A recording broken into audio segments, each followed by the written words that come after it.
Maravilha, então começou a gravação. Sejam bem-vindos, então, todos a mais uma aula de mecânica clássica. Na aula de hoje, então, a gente continua a falar de equilíbrio e a gente vai fazer a parte prática, né? A gente vai botar em prática os conceitos que a gente tinha visto no final da aula passada. Se referiu, então, a problemas de equilíbrio tridimensionais.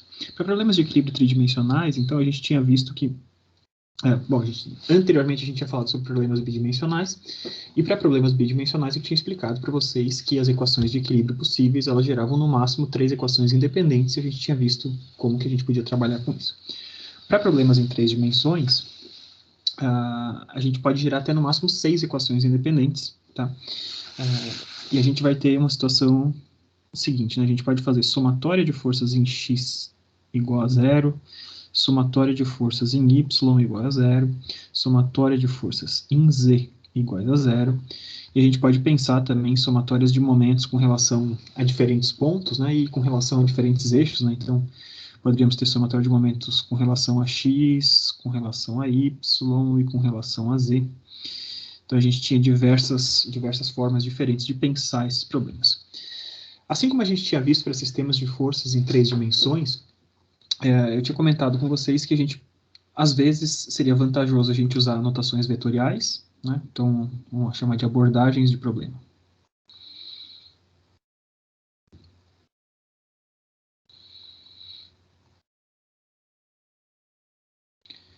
A gente podia, por exemplo, usar as notações vetoriais. Então, para falar de produtos vetoriais, para calcular momentos e tal, a gente pode ir daquela base, né, de um vetor distância, produto vetorial vezes o vetor força, cada um com sua descrição vetorial, a gente consegue descrever isso da maneira adequada. Mas, às vezes, eu tinha explicado para vocês ali no finalzinho da aula passada que a gente poderia resolver problemas separando, então, um problema tridimensional com uma superposição de problemas bidimensionais. Tá? O que eu quero dizer com isso? Então, um problema que é 3 dimensões, na verdade, eu posso resolver ele como 3 problemas diferentes, um no plano XY, um no plano YZ e outro no plano XZ, por exemplo. Tá? Se o corpo está estático com relação ao espaço como um todo, eu posso resolver cada um desses problemas de forma individual. Resolver cada um desses problemas de forma individual corresponde a gente pegar 3 dessas equações de cada vez. Tá? Então vamos pensar, o que a gente resolvia quando a gente tinha um problema no plano XY, como a gente geralmente descrevia, né? A gente tinha somatório de forças em X, somatório de forças em Y, e como todas as forças que eu estava analisando moravam nesse plano XY, todos os momentos só podiam aparecer na direção de Z. Tá? Então, quando eu resolvia um problema em 2 dimensões XY, eu resolvia essas 3 equações. Tá? Muito bem, então eu posso fazer isso de novo, tá? Faço ele resolve o problema em XY, só que agora eu tenho outras opções, eu posso resolver o problema em XZ. No plano XZ, essas são as 2 equações de somatórias de forças que eu vou utilizar. Se tudo está parado, no plano XZ não pode haver movimento, então todas as componentes de força na direção de X, na direção de Z, tem que se anular. E como todas essas forças, quando eu estou inspecionando esse plano XZ individualmente, né, estou tirando uma foto desse plano XZ e resolvendo, todos os momentos vão estar ao redor do eixo Y. Então, resolver um problema em XZ corresponde a gente resolver um problema bidimensional utilizando essas equações, por exemplo. E, finalmente, a última combinação possível, né, eu posso resolver um problema que esteja em YZ, todas as forças estão no plano YZ, portanto, elas só podem gerar momento ao redor do eixo X. Então, por isso, né, um problema tridimensional ele pode muitas vezes ser resolvido dessa forma. Quando eu faço uma superposição de problemas de 2 dimensões, se eu encaro todos os planos que estão ali envolvidos, a gente está resolvendo efetivamente as mesmas equações, só que escolhendo pedaços dessas equações, alguns de cada vez, tá bom? Então, a gente vai fazer hoje, então, para problemas aqui, para a disciplina toda de estática, na verdade, para parte da disciplina de estática, eu acho muito produtivo a gente ir encarando exercícios e entendendo como que a gente resolve problemas a partir dos exercícios. Eu acho que é um método eficiente de aprendizado para essa parte da disciplina especificamente, tá? Então, eu só queria mostrar para vocês, eu já deixei resolvidos alguns exercícios num outro arquivo que eu vou mandar para vocês. Vocês terão acesso a 2 arquivos hoje, então, tá? O arquivo que eu vou rabiscar aqui durante a aula, que eu estou rabiscando, além desse arquivo que eu já tenho alguns exercícios resolvidos de 3 dimensões, tá? Então, para esses caras aqui, eu resolvi os primeiros problemas ali, alguns dos primeiros problemas do capítulo. Então, 361, 362, assim por diante.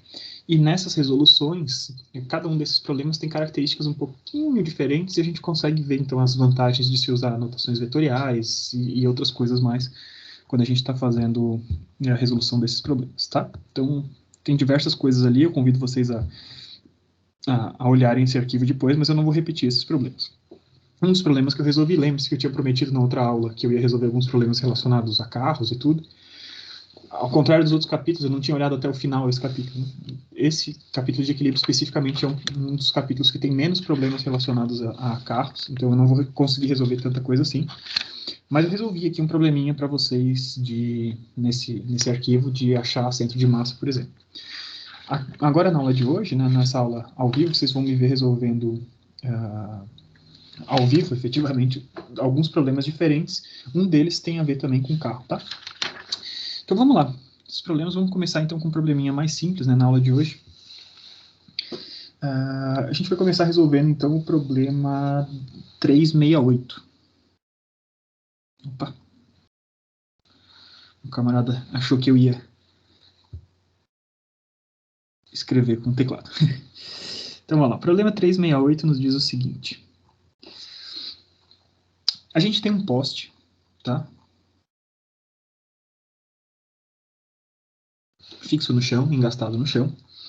E sobre esse poste estão montadas duas travessas gigantescas, né, duas vigas em balanço ali, nas quais a gente vai montar semáforos, tá? Então, a parte luminosa ali dos semáforos. Como ele está numa esquina, esses dois caras estão a 90 graus um do outro.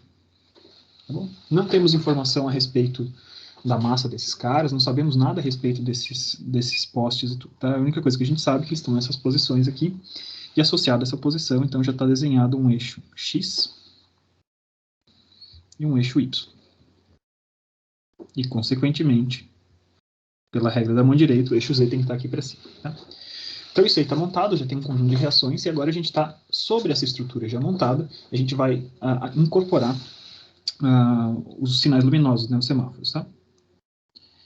Então a gente vai montar um desses semáforos na extremidade, outro no meio, dessa travessa que está alinhada com o eixo X, tá? E depois vamos montar uma outra sozinha nessa travessa que está alinhada com o eixo Y. A massa de cada um deles é de 50 quilos.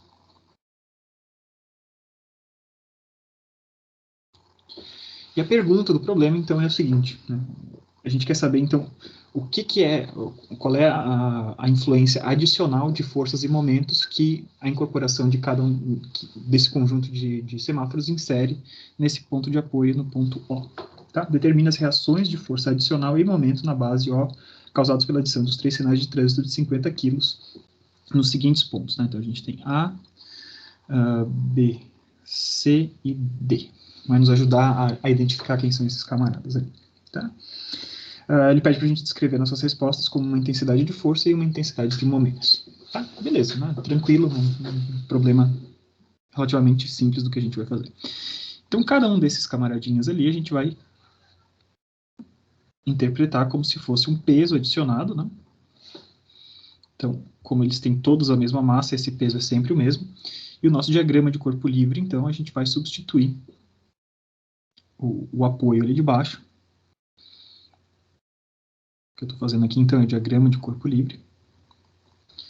A gente vai substituir aquele diagrama de baixo, o engaste de baixo, pelo conjunto de reações que ele pode adicionar, e vou substituir cada um desses sinais luminosos, desses semáforos, pelas forças que estão agindo aí. Tá? Então, diagrama de corpo livre, sumi com todos os corpos, os demais corpos, e deixei apenas as forças de interesse. E como a gente tem um engaste ali embaixo, né, lembre-se que o engaste é alguma coisa que bloqueia tudo, bloqueia movimentos em X, em Y, em Z, e todos os momentos também. Eles inserem resistências a todos esses caras. Tá? Então eu tenho Ws ali. As dimensões são conhecidas, tá? Eu já vou mostrar aqui, eu esqueci de copiar aqui, mas eu já mostro para vocês onde é que estão essas dimensões. Tá? Muito bem. Muito bem. Então, temos aqui reações, tá? Então, reação no ponto O na direção de Z, reação no ponto O na direção de Y, e reação no ponto O na direção de x. E para cada um desses eixos eu também posso ter momentos reativos, né? Poderia ter um momento reativo ao redor do eixo z, momento reativo ao redor do eixo y e momento reativo aqui, né? Ao redor do eixo z, do eixo x, desculpa. Tá bom? Então, em teoria, o que eu fiz foi simplesmente substituir o apoio por todos os camaradas que poderiam estar. Lembre-se, isso é um procedimento bem similar ao que a gente fazia também para problemas bidimensionais, só que nos problemas bidimensionais, claro, todas as reações moravam naquele plano. Agora, como eu estou em 3 dimensões, eu tenho reações em todas as possibilidades diferentes. Beleza? Então, eu tenho que determinar qual que é o resultado que a adição desses semáforos provoca ali na base. Tá? Eu vou propor que a gente não faça isso através de notações vetoriais, tá? Porque notações vetoriais funcionariam, óbvio, né? Eu poderia pegar o braço de alavanca que leva do ponto O até o ponto B, descrição vetorial desse cara, produto vetorial por aquela força W, faria as contas, isso daria uma parcela de momento, faria as contas com relação à força que está em C e faria as contas com relação à força que está em D. Tudo isso funcionaria, mas eu julgo que isso é desnecessário. Tá? Então a gente vai olhar primeiro para esse problema como um todo e resolver da forma que o Merriam e Craig eles chamam de resolver problema por inspeção ou encarando esses eixos como esses planos individuais como um todo. Primeira coisa que eu vou resolver é a questão de forças. Vocês observam que todas as forças que eu adicionei estão alinhadas com o eixo Z. Todos os pesos estão puxando para baixo diretamente e isso está alinhado com o eixo Z.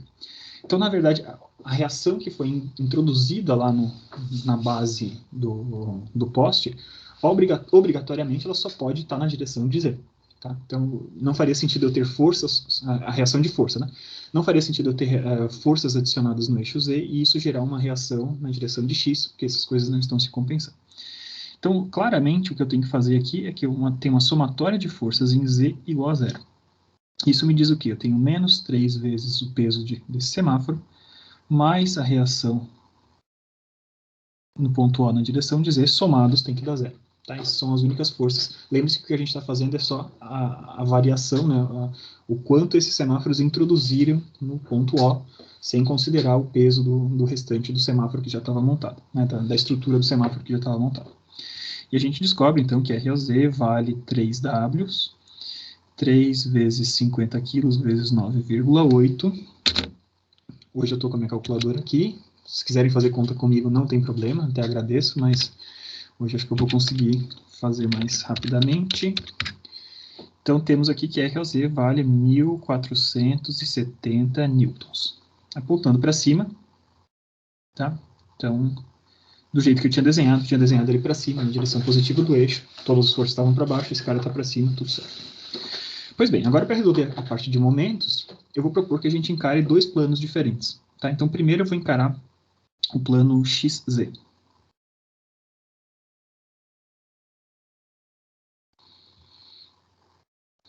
E no plano XZ, é interessante a gente desenhar o que está contido nesse plano XZ. Tá? Então, no plano XZ, o que eu estou enxergando? Eu estou enxergando aquela travessa maior, a travessa vertical. A parte de forças eu já fiz, tá? Mas para ser rigoroso, eu deveria desenhar o outro poste aqui, com uma força W aplicada aqui, tá? Estou pegando aquela vista, acho que todo mundo entende a vista que eu estou fazendo, né? XZ. E aqui eu tenho as duas forças, então eu tenho W, e as distâncias desses camaradas são dadas pelo problema, então eu tenho 7,5 metros aqui e 7,5 metros ali. Tá? Os Ws estão aqui. O que eu vou utilizar? Para que eu estou utilizando esse plano XZ, desculpa. Esse plano XZ, então ele vai me ajudar a determinar quanto é que vale essa reação desse momento reativo na direção de Y. Certo? O momento reativo na direção de Y, então, ele vai aparecer por conta dessas forças. Essas forças que estão contidas no plano XZ podem apenas fazer essa estrutura girar com relação ao eixo Y. É claro que a estrutura não giraria apenas com relação ao eixo Y, mas se a estrutura está parada como um todo, e esse é sempre um conceito da estática, se a estrutura está parada com relação ao espaço, eu posso pegar partes dessa estrutura, encarar esses caras de uma vez, cada um deles, tá?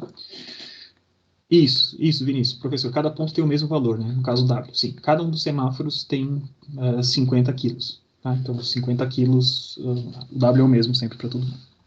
Então, para esse plano XY, né, o que me interessa fazer? Me interessa claramente, eu estou falando aqui da parte de força já está resolvida, então eu quero resolver uma somatória de momentos.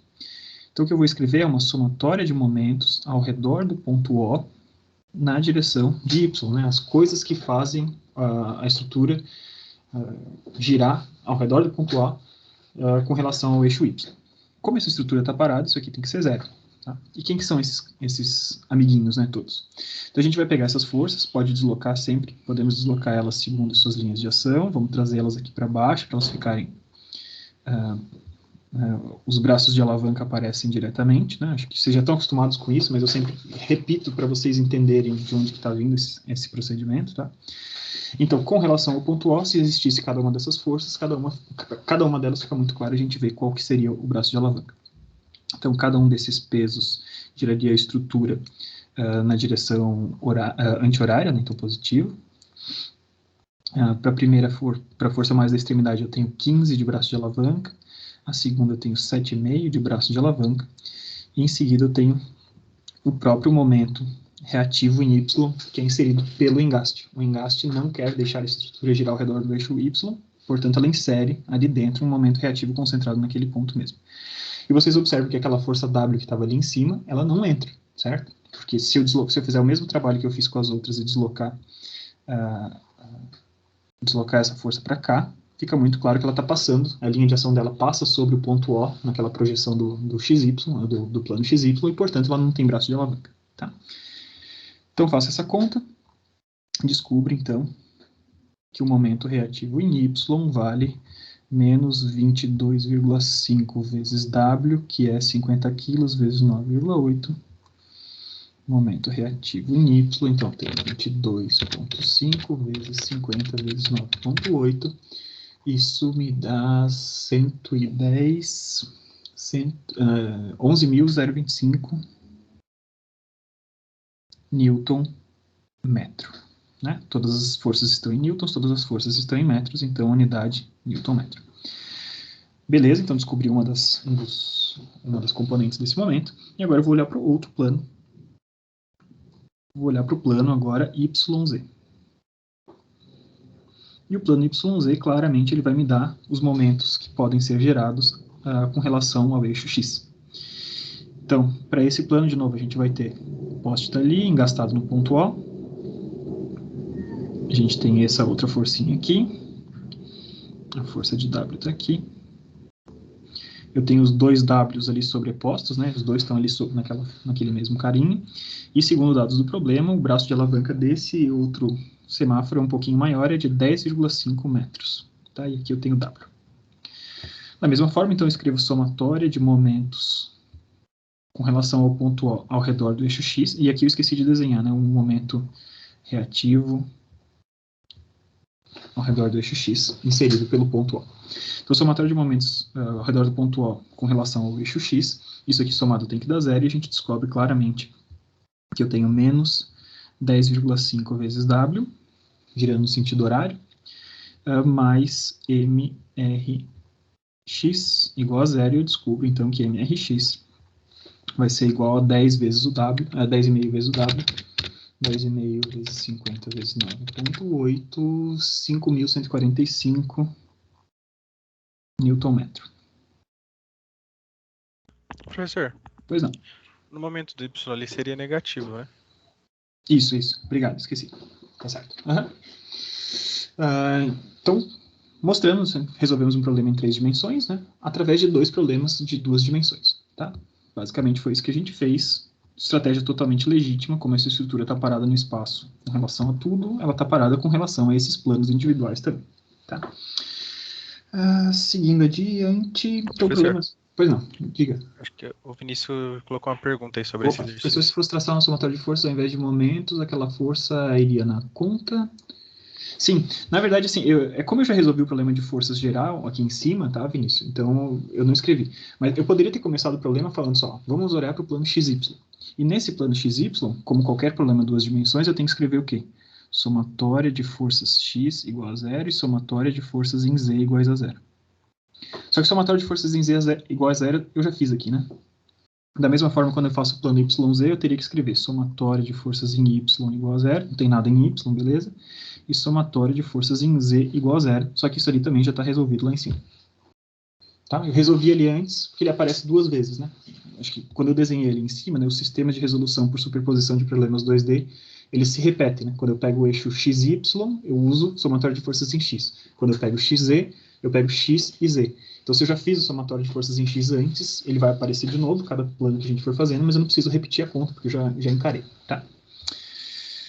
Então, muito bem. Então, essa mesma estratégia de resolução a gente pode utilizar, por exemplo, o problema 369, que é bem parecido, tá? Só que ele tem, nesse problema 369, a gente considera não semáforos, né, mas são tubos, então tem um tubo na vertical engastado e depois sobre ele tem montados tubos nas 4 direções, alinhados com esses eixos, cada um com comprimentos diferentes, tá? Então, basicamente, você faz exatamente a mesma coisa, só botando a massa de cada uma dessas seçõezinhas de tubo no seu centro de gravidade e faz esse tipo de conta também encarando planos, todos os planos que você precisa, plano XY, plano XZ e YZ, e com isso você consegue calcular esses componentes de força, tá? Agora a gente vai pular para o problema 371. O problema 371 é o seguinte, a gente tem um carro que está sendo visto de cima, tá? Então temos rodas A, eles chamam de A, B. A gente sabe onde fica o centro de gravidade desse carro. Então, G fica aqui, já vou botar as coordenadas desse camarada.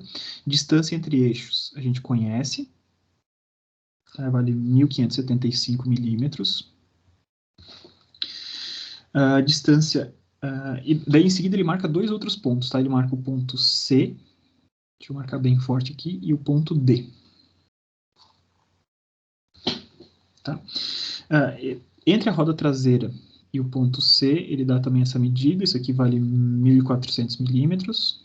Não está em escala, né? Claro, estou desenhando aqui na mão, rapidão. Entre o ponto C e o ponto D, a gente tem 280 milímetros. O professor de desenho aí é a loucura, né? Com esse sistema de cotas que eu estou desenhando aqui rapidão. E entre a roda dianteira e o ponto D, a gente tem uma distância que também é conhecida de 1.120 milímetros. O que são esses pontos C e D? São dois pontos diferentes onde a gente vai tentar montar um macaco, tá? Então o carro está apoiado ali no chão, beleza? E a gente vai então levantar o macaco, né? Para trocar a roda do carro, alguma roda que esteja nesse lado de cá. E a gente vai então suspender, põe o macaco no ponto C, suspende esse carro, põe o macaco no ponto D, suspende esse carro. São duas situações diferentes, tá? Em ambos os casos, todo o lado direito do carro, esse lateral que está para a gente aqui, é levantado do chão, então a gente não tem mais contato dessas rodas com o chão. A gente quer saber, então, a pergunta do problema é quanto que valem as reações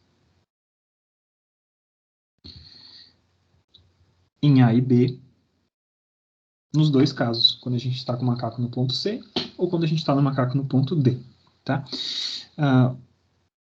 O ponto D está exatamente no mesmo alinhamento que o centro de gravidade desse carro, tá? O centro de massa, desculpa.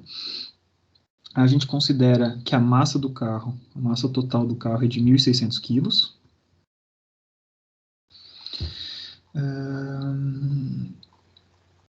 E é isso. E o centro de massa está na linha média também do carro, tá? Então ele está bem aqui no meio. Beleza? Então a gente quer saber reações em A e B quando o macaco ergue o carro em C ou D. Tá bom? Então vamos primeiro começar com o ponto D, se vocês não se incomodarem, tá? Vocês já vão entender por quê. Então, macaco em D. Quando o macaco está em D, a gente vai desenhar, então, o que é o diagrama de corpo livre desse carro. Então, eu tenho o carro aqui. Poderia ter desenhado inclinado, tá? Mas vamos desenhar assim, nesse plano que a gente está vendo, no plano superior do carro mesmo. E a gente, acho que já é o suficiente para a gente ter as noções do que a gente precisa para resolver esse problema. Então, a gente vai ter no ponto A, a gente vai ter uma reação. Vocês estão acostumados com essa notação de vetor quando é para fora da folha, assim, e quando é para dentro da folha, assim? Tranquilo? Tá? Então, ó, vetores perpendiculares à folha. Isso aqui é para fora da folha. E esse outro camarada aqui para dentro. Tá? Imagine que você está enxergando o vetor, um vetorzinho é tipo uma flecha de índio. Então, se você está olhando a flecha de índio saindo da folha, você está vendo a pontinha da flecha, a pontinha afiada ali, que tem daquele jeito. Ou se você está olhando a parte de baixo, você está enxergando as peninhas lá que estão na parte de trás da flecha, e por isso aquele xizinho. Tá? Então, só uma forma da gente entender esse tipo de notação. Tá? Então, a gente vai ter uma força que está ali no ponto A, uma força que está no ponto B, são quem as forças que eu quero descobrir quanto equivalem, né? Em seguida, eu tenho o peso do carro concentrado em G, e aqui, em D, eu tenho a força do macaco. Tá? Então, eu tenho a reação em A. Ele não chamou nada daqui os planos. Digamos que esse plano de cima que a gente está vendo é o plano XY, tá? E todas essas forças estão na direção de Z, porque estão para fora ou para dentro da folha. Então, eu tenho RAZ, RBZ, peso do carro e a força do macaco em D, FMD, tá bom? Muito bem, então a gente desconhece várias coisas, né? A gente não sabe nem quanto vale FMD, não sabe quanto vale RZ, não vale quanto sabe RB. O que a gente pode fazer? A gente pode pensar, resolver esse problema fazendo o seguinte. Observe que, assim, se eu tentar escrever equações de somatória de força, todas essas forças vão aparecer de uma vez só. Tá? E eu não gostaria que isso acontecesse. Lembre-se, eu sou preguiçoso. Sempre que possível, eu quero resolver uma equação resolvendo uma variável de uma vez só. Nem sempre isso é possível, mas sempre que é possível, vamos tentar. Tá? Então, vamos olhar o seguinte. Tá? Com relação a essa linha que passa sobre as rodas do lado de lá, posso chamar essa linha de AB, por exemplo. Tá? Com relação a essa linha B, o carro tá, eu suspendi ele do chão, né? Tirei as rodinhas do chão, estou exatamente no momento que essas rodas saíram do chão.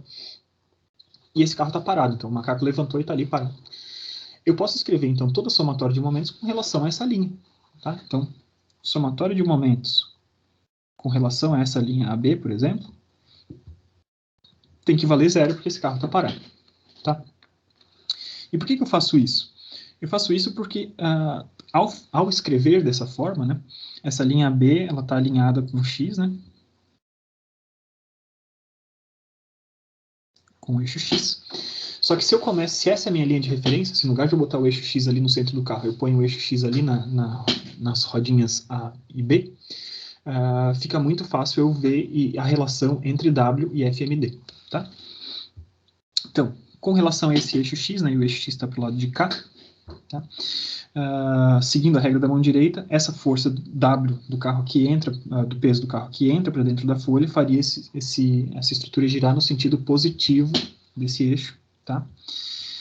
Então eu tenho mais, e a distância desse camaradinho aqui, o braço de alavanca com relação a essa linha de ação ali, é metade da distância entre rodas, né? Então 1575 dividido por 2, 1575 dividido por 2, vezes o peso do carro. E a FMD, por conta dessa posição da força, usem a regra da mão direita aí, né? Essa força, o eixo do seu pulso com o polegar apontado, né? Vai ter que estar na posição negativa daquele eixo para aquela força estar agindo nesse sentido, tá? Então, menos 1575, que é a distância total entre essa linha e a linha de ação dessa outra força ali, vezes FMD. Isso aqui vai ser igual a zero, são essas as únicas coisas que estão causando um momento com relação àquele eixo de AB. Ou seja, a gente descobre, né, que FMD vale metade do peso. Certo? Isola para um lado, né, cortar o 1575 dos dois, a gente descobre que vale metade do peso, Se a gente quiser traduzir isso em forças efetivamente, né, basta a gente botar massa vezes gravidade, né? Então tem 1.600 quilos vezes 9,8 dividido por 2, então isso me dá 800 vezes 9,8, que dá 7.840 newtons. Né? Então, com relação a esse ponto ali, o que aconteceu foi isso, né? E agora a gente tem que fazer, então, descobrir quanto é que valem as reações adicionais, né, RAZ e RBZ. Temos algumas formas diferentes de fazer isso, tá? Então, não tem nenhuma forma que a gente precise favorecer com relação à outra. Vamos pegar, por exemplo, o que vocês preferem fazer? Podemos pegar um eixinho assim, tá? Se eu pegar um eixo assim, na verdade, né, acho que não é nenhuma boa ideia eu falar isso para vocês. Se eu pegar um eixo assim, eu vou de novo ter uma relação entre RAZ e RBZ. E eu vou precisar de mais uma equação para resolver alguma delas, tá? Se eu pegar, então, um eixo assim, tá? Um que passe sobre RBZ, por exemplo, né? Se eu escrever somatória de momentos com relação a essa linha, vamos chamar aqui a linha que passa por B, que está alinhada com Y, tá? Então, somatória de momentos com relação ao ponto B ao redor do eixo Y. Beleza? Se esse carro está parado, isso aqui tem que ser igual a zero. E a gente olha, então, tudo com referência a essa linha, a gente vai ver os braços de alavanca dos demais componentes. Tá? Então, quem que são esses braços de alavanca?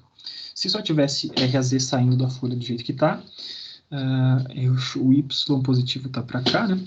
Então, essa estrutura giraria no sentido positivo. Distância entre a roda dianteira e a roda traseira é 1.120 mais 1.400 mais 280. Tá? Então, isso dá 2.520 mais 280, 2.800, né?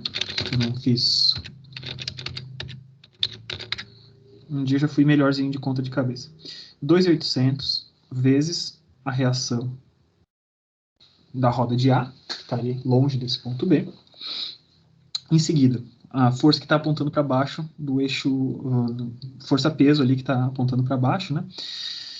Faz esse eixo, então, girar no sentido negativo. A gente gira ao redor do sentido negativo desse eixo. Seu polegar para essa força, para os seus dedos acompanhar essa força, estando o pulso alinhado com esse eixo, o seu polegar está apontando no sentido negativo desse eixo. Então, menos. Distância entre a roda de B e essa linha que contém W e D, a gente sabe quanto é que vale 1.120 vezes W. E em seguida, FMD faz girar esse cara no sentido positivo de novo, com a mesma distância, 1.120 vezes FMD. E esses são os únicos caras que geram força, geram momento com relação a aquele ponto ao redor do eixo Y, tudo isso somado dá zero.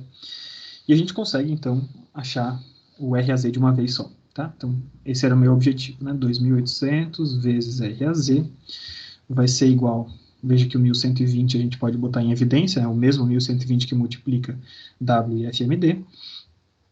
Daí você tem W menos o FMD, que vale W sobre 2. Tá? Então, W menos W sobre 2.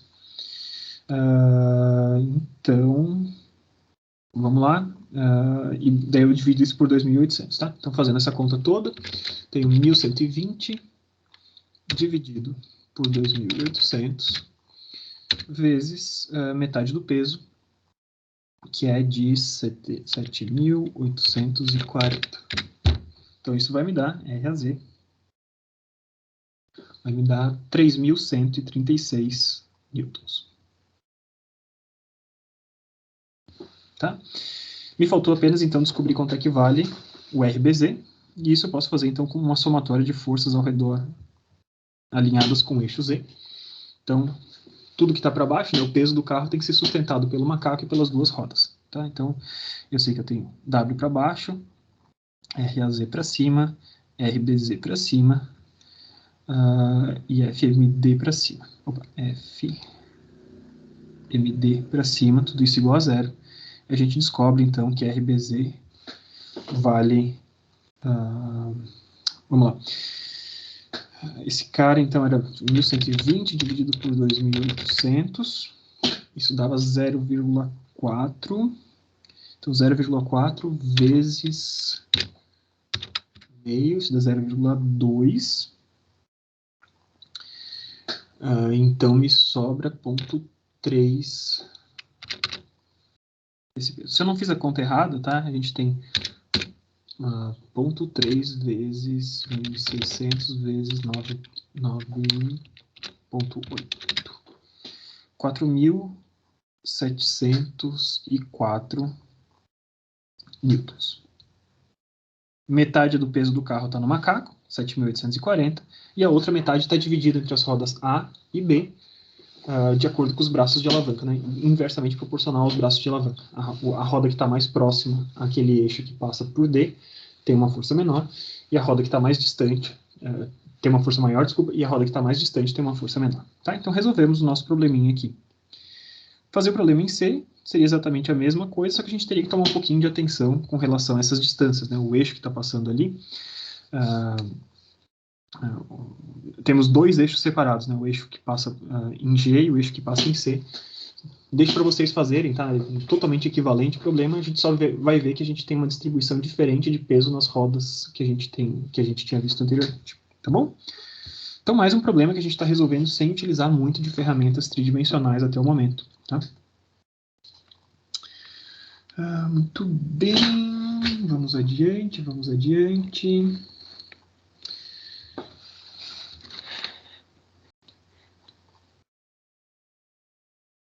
resolver agora o problema... Eu sempre tento resolver os problemas pares, mas eu estou mais interessado pelos problemas ímpares nesse capítulo, tá?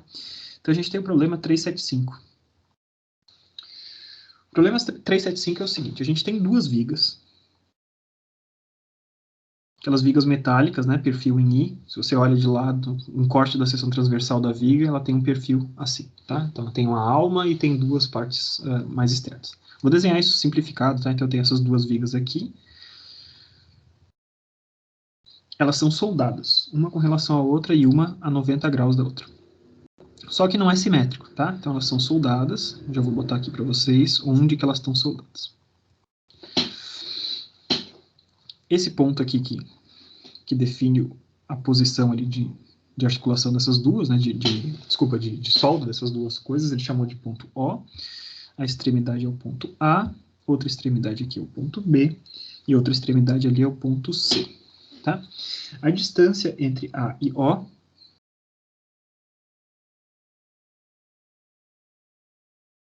é de 1.200 milímetros, e entre O e B é de 800 milímetros. Em seguida, o comprimento da viga ali, que vai de O até C. O comprimento total dessa viga é de 1.400 milímetros. Certo? Ele alinhou, então, eixo X na direção dessa viga B. Está para cá, a direção positiva do eixo X. Está lá para trás, a direção positiva do eixo Y.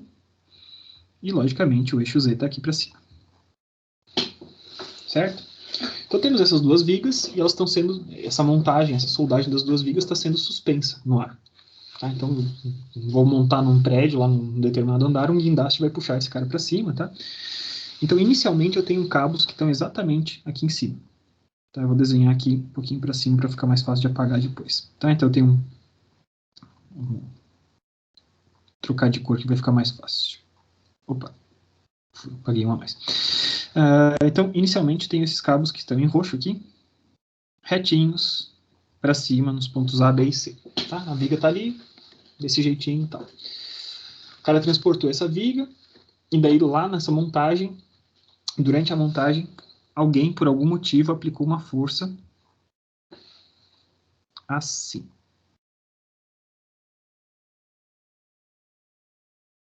Tá? Nesse sistema, nessa viga B, está sendo aplicada uma força. Essa força vale 200 newtons. E ela está sendo aplicada num determinado ponto que a gente não sabe quem que é. Tem uma certa distância, né? Ao longo dessa linha AB, eu tenho uma distância D para a esquerda do ponto O ali. Essa força está paralela ao eixo Y, tá? 100% paralela ao eixo Y. Por conta do efeito dessa força, essa viga, né, vocês podem imaginar o que estava acontecendo, esse cara estava suspenso, né, os cabos todos estavam na vertical, e agora, por conta dessa força, esses cabos todos se inclinaram um pouquinho. Então, o que está acontecendo agora é o seguinte. A gente tem todos os cabos, o cabo que sustenta ali no ponto A, no ponto B e no ponto C. Todos eles se inclinam da mesma quantidade, tá? E essa quantidade aqui é um ângulo θ. Θ é igual para todos esses cabinhos. Tá bom? Então temos forças de cabo, essas forças todas estão inclinadas com o mesmo ângulo. Tá? Então, basicamente, o que a gente tem que descobrir é o seguinte. Qual deve ser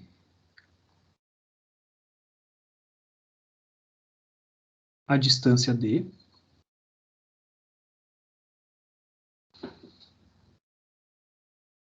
tem a ver com a posição de aplicação da força.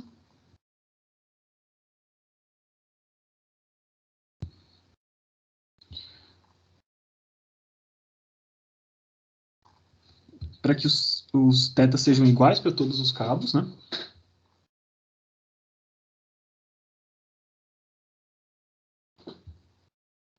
E estejam contidos, como é que é o esquema ali? Todos eles estão contidos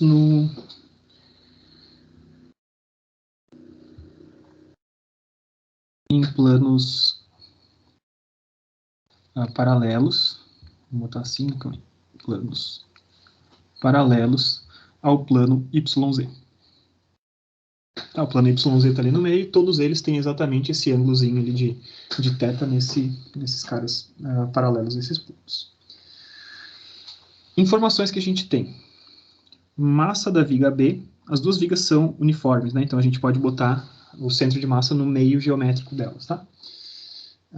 As vigas AB têm massa de 72 quilogramas, desculpa. E a massa da viga OC é de 50 quilogramas.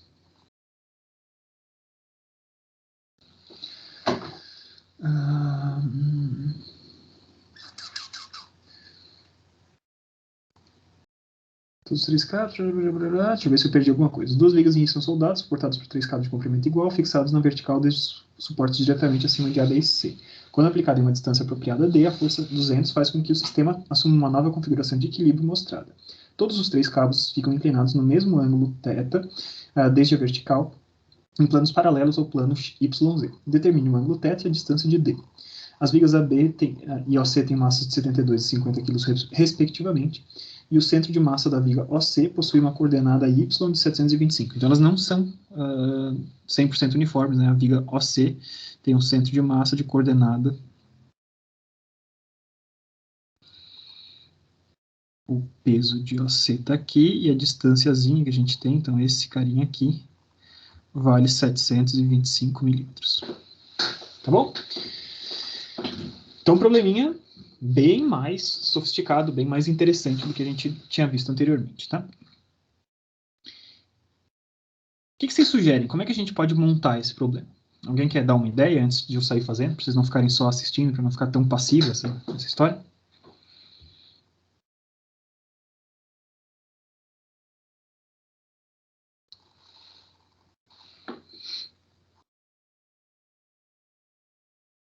Separar em duas vistas 2D. Fazer, por exemplo, vendo ali no plano ZY e ZX, talvez? ZY e ZX. Tá, com relação a ZY, o que a gente vai descobrir? Daria para descobrir a força no cabo. Tá. A força no cabo de acordo com o peso WAC, né? Tá.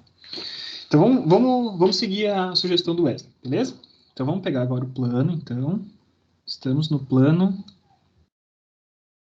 YZ. Nesse plano YZ, vamos desenhar o que a gente enxerga, né? Estou olhando ele do lado de cá, então a viguinha AB está ali. A viguinha OC está do lado de cá. Aqui, coordenada Y. Aqui a coordenada Z. A gente vai ter duas forças, né, de cabos. Tá? A gente não sabe quanto é que valem essas forças nesses cabos, né?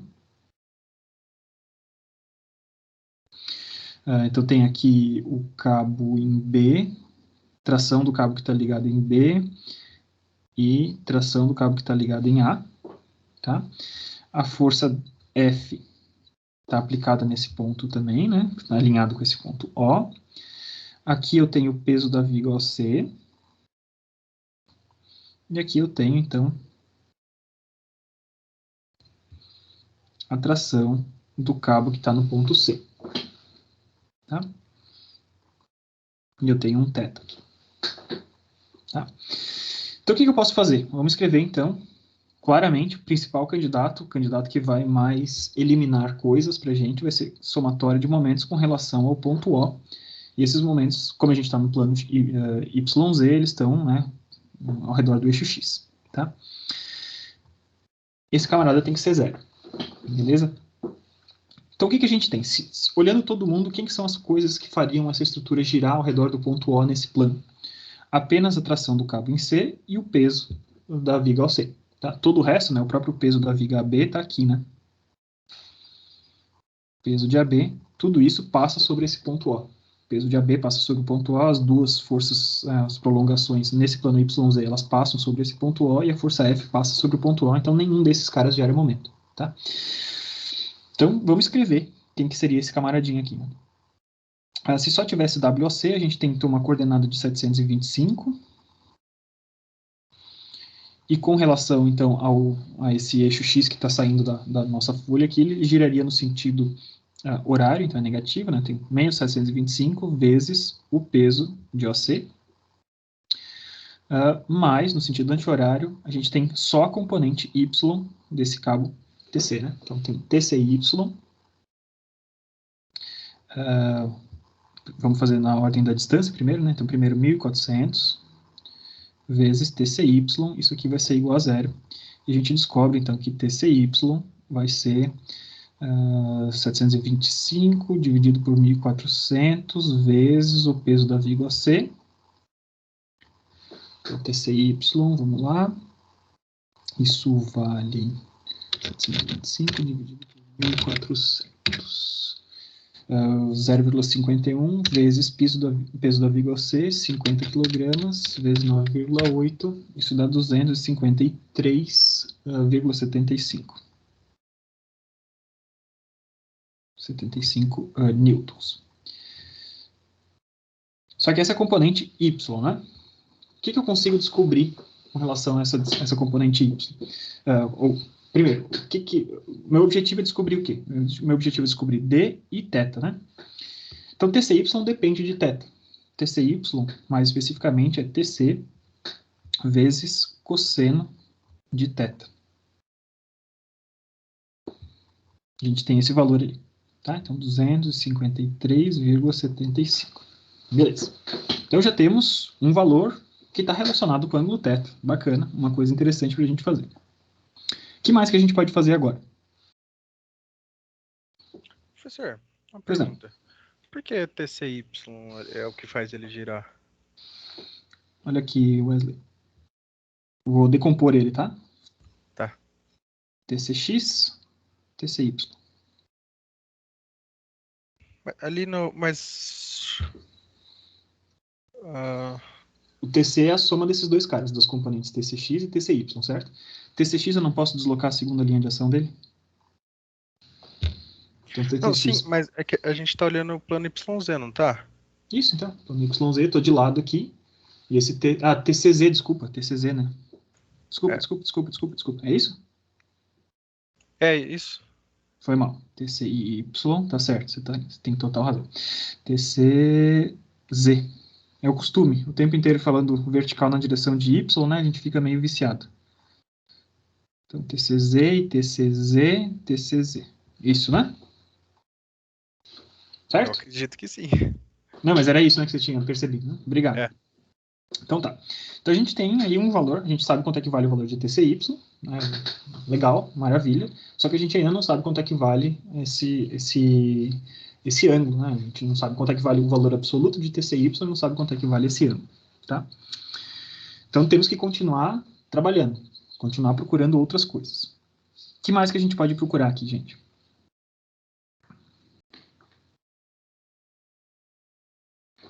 Vamos olhar o outro plano? O Wesley tinha sugerido, né, da gente pegar o plano XZ.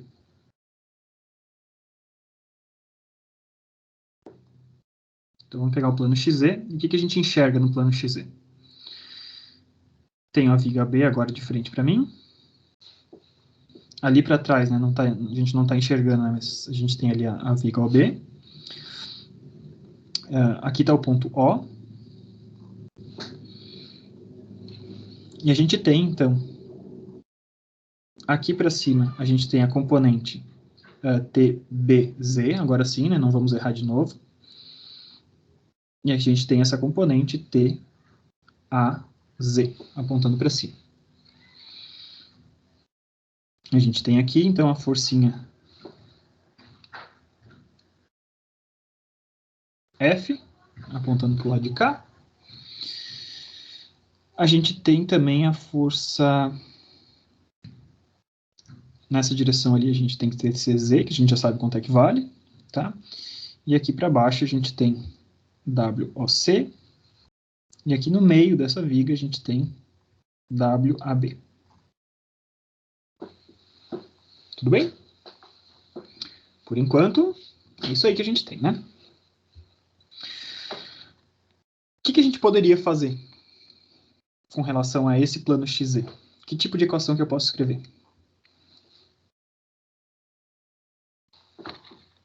Somatório do que com relação ao quê?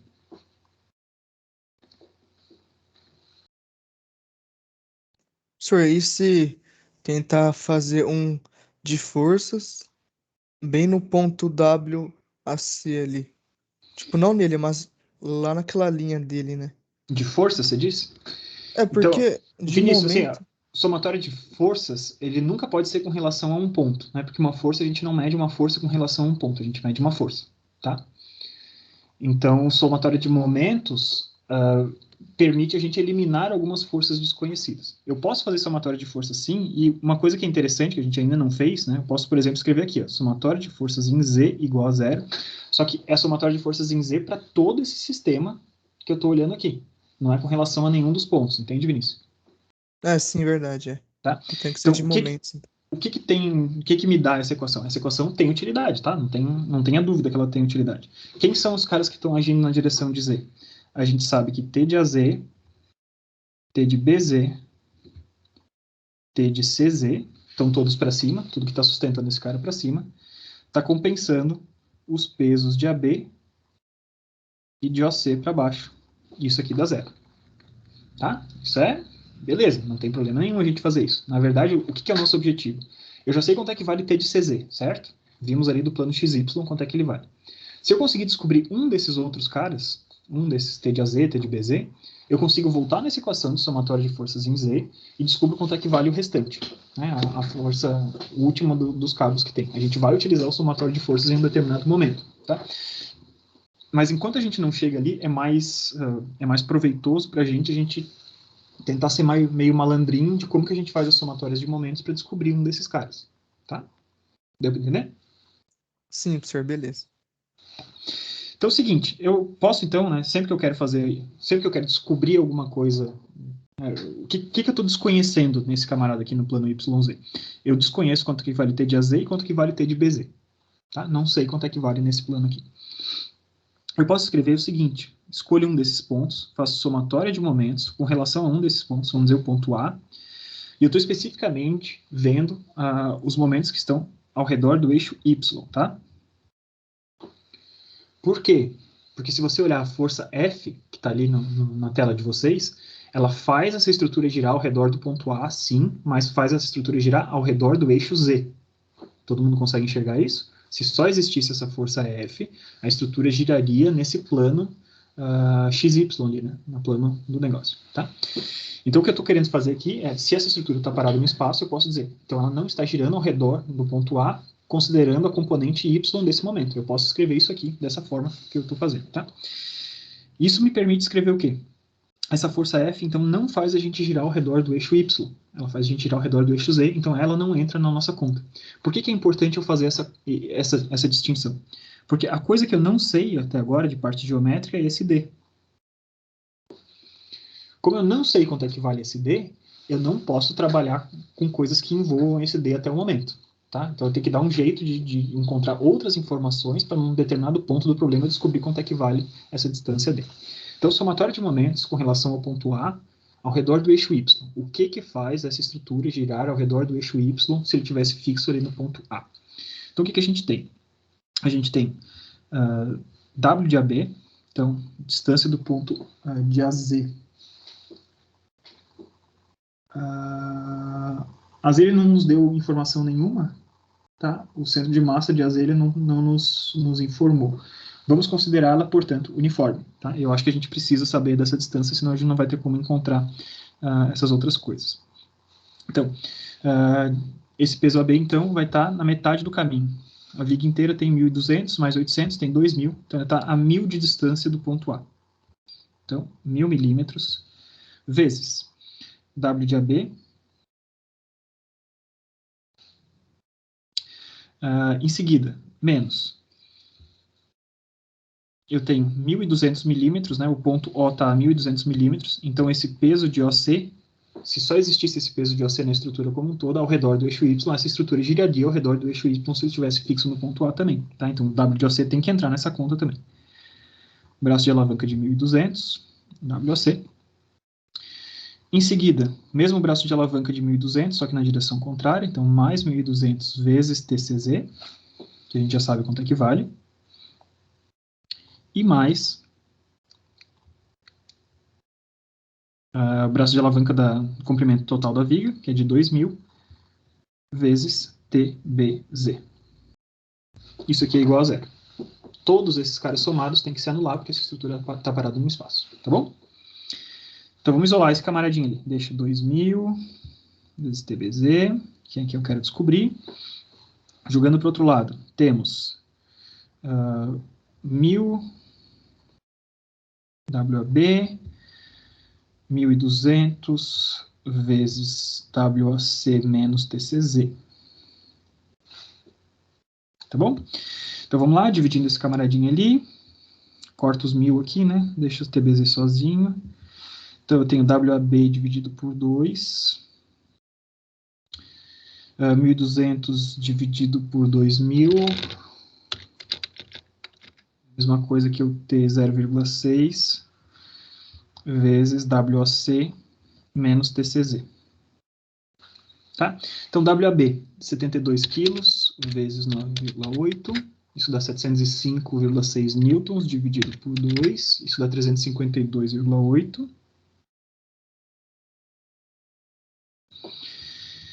E aqui eu tenho, então, 0,6 vezes quem? WOC, que valia... Quanto que valia o peso de OC? 50 quilos, né? Então, eu tenho 50 quilos vezes 9,8. Isso dá 490. TCZ a gente descobriu que vale 253,75. Então, menos 253,75. Isso dá 236,25 vezes 0,6 dá 141. 141,75. E a gente sabe, então, que TBZ vale isso mais 352,8. 494,55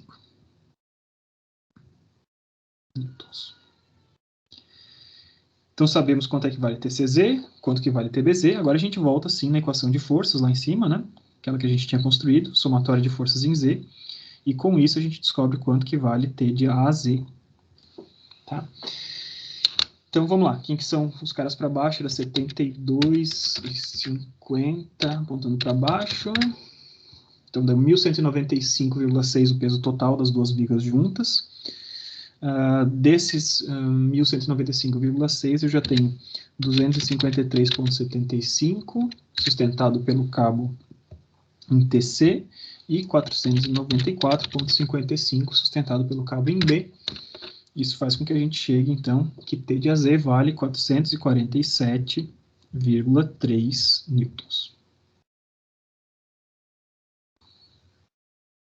Tá? Então, bacana, temos tudo isso aí até o momento. E agora a gente precisa, então, de fato, resolver alguma coisa que nos ajude a ir um pouco mais adiante, tá? Então, eu tenho todas essas relações, né, e para cada um deles, a gente pode escrever de novo a mesma coisa, né? Eu tenho T de AZ vai ser igual a T de A vezes cosseno do mesmo θ, como o ângulo é o mesmo para todos, que é 447,3, só estou copiando os resultados, tá? E T de BZ, eu sei que vale T de B vezes o cosseno de θ, e isso vale 494,55. Até agora não falamos nada de B e nem de θ, a gente só tem valores dessas forças nesse cabo. Como que eu posso falar desse D, por exemplo? Ideias. Senhor, e se a gente for numa vista, não superior, né? Mas olhando de cima Beleza? Tô das gostando. vigas, né? Que Uhum. aí a gente usa aquele F ali, né? Que não entrou em Uhum. nenhuma conta. Uhum. Sim, podemos fazer, não tem problema nenhum. Ah, então tá. Então vamos lá. Vista superior, né? Continuando nas histórias dos planos, né? Temos então o plano que a gente está olhando agora é o XY. O que a gente enxerga no plano XY? Temos a viga B, a viga OC. Aqui a gente vai ter a força F. Aqui a gente vai ter agora essas componentes. Tá? Eu tenho T de A na direção de Y, T de B na direção de Y. Estou prestando atenção para o Wesley não brigar comigo, né? De eu errar a coordenada. T de C na direção de Y. Beleza? Então, estamos com essa situação aqui toda, né? O que eu posso fazer agora? Qual ponto que é um bom candidato para eu fazer uma somatória de momentos ao redor do eixo Z, por exemplo, né? Então, estou no plano XY, todos esses caras vão tender a fazer essa estrutura girar ao redor do eixo Z. Né? Não se esqueçam de que tem outras forças aqui desenhadas, tá? Eu não estou desenhando aqui, mas tem o peso da viga OC está aqui também, o peso da viga B está aqui, né? Tá tudo aí desenhado nesse plano para fazer sentido esse nosso diagrama de corpo livre, tá? Eu só estou desenhando as coisas que eu vou utilizar efetivamente nesse cara. Acho que no ponto O, né? A gente pode pegar o ponto O. Ponto O é uma possibilidade, né? Legal, bacana. Ponto O a gente vai chegar, então, uma relação entre a força D e as componentes Y de dois desses outros cabos, tá? Podemos fazer isso. Podemos fazer também com relação ao ponto de aplicação da força F, tá? Não faria muita diferença. Por quê? Porque se eu fizer isso aqui, a distância D aparece imediatamente, né? Ela aparece na hora que a gente botar o braço de alavanca associado a TCY, tá? Então, qualquer ponto que a gente escolher para fazer essa somatória de momentos é totalmente legítimo, totalmente igual, tá? Então, vamos fazer com relação ao ponto O. Então, somatório de momentos com relação ao ponto O ao redor do eixo Z agora, né? O eixo Z é o que está saindo da folha aqui. Isso é igual a zero. Então, TCY não entra, percebe, né? Está passando aqui, linha de ação dele, passa sobre esse ponto O, não entra nesse problema. O restante das forças entra. Então, eu tenho T de AY. Deixa eu escrever aqui embaixo para eu ter um pouquinho mais de espaço, tá? Então, estou fazendo somatório de momentos com relação ao ponto O ao redor do eixo Z igual a zero. Com relação ao ponto O, T de AY seria sentido horário, então tenho menos 1.200 vezes T de AY, força F menos distância D, quem eu quero descobrir, vezes a força F, que é conhecida, mais distância do ponto O até o ponto B, 800, vezes TBY. Tudo isso é igual a zero. Tá? E agora, então, o que a gente quer saber é a gente quer uma expressão que nos permita calcular quanto é que vale a distância d. Então, eu vou jogar essa distância d, o termo f vezes d lá para o outro lado para ficar positivo, né? A gente tem, então, f vezes d vai ser igual a menos 1.200 vezes t de AY. Só que eu não sei quanto é que vale nem t de AY, nem t de BY, né? E nem t de CY para todas as causas e efeitos aqui, né? A única coisa que eu sei é que, por trigonometria, eu sei que t de AY, né? Vamos fazer aqui uma pequena observação. T de AY vai ser igual a t de A vezes seno do θ. Assim como t de BY vai ser t de B vezes seno de θ. Tá bom? Muito bem, muito bem, muito bem. Perceba que esse seno de θ se repete da mesma forma como esse cosseno de θ se repete aqui. Tá? Então, na verdade, se a gente pega... a gente consegue obter relações entre t de A e t de C, por exemplo, né? Eu consigo achar da seguinte forma. Dessa primeira aqui, eu posso escrever o seguinte: cosseno de θ vale 253,75 dividido por t de C. Dessa aqui eu posso escrever que o mesmo cosseno de θ vale 447,3 dividido por t de A. E como os cossenos são iguais, o que eu tenho, na verdade, são relações entre t de A e t de C. Tá bom? Vinícius está saindo, beleza, Vinícius? Então a gente tem t de A e t de C. Só deixando claro, tá, gente? A gente tem a prova na semana que vem e o Wesley tinha pedido pra gente o que vocês teriam que estudar, né? E eu falei, eu já passei a lista tanto de cinemática das partículas quanto de equilíbrio. Essas são as listas nas quais eu vou me basear para a gente fazer os problemas, tá bom? Ou a prova. Então foquem nessas duas listas que vocês já têm em mãos, resolvam os problemas e com isso. Acho que o Vinícius até saiu, eu queria que ele tivesse ouvido, mas enfim, fica gravado aí, depois ele assiste, tá? Então, a partir dessas relações, a gente tem, a partir desse sistema todo, como o θ é o mesmo para todas as cordinhas que estão sustentando essa estrutura, a gente consegue ter relações entre t de A e t de C, tá? E t de B e vice-versa, né? Todas elas.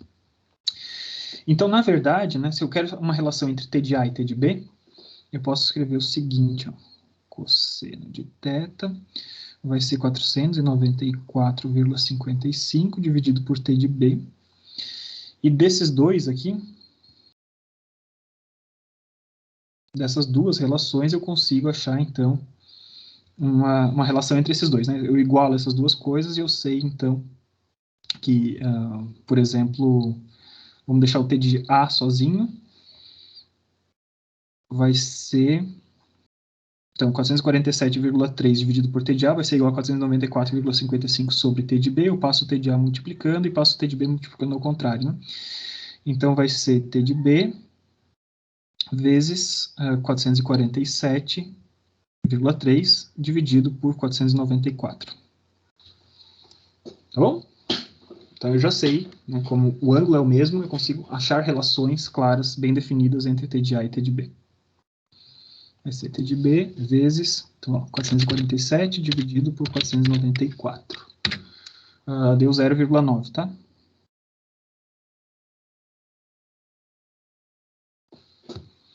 Por que eu faço isso? Porque aqui agora, como eu tenho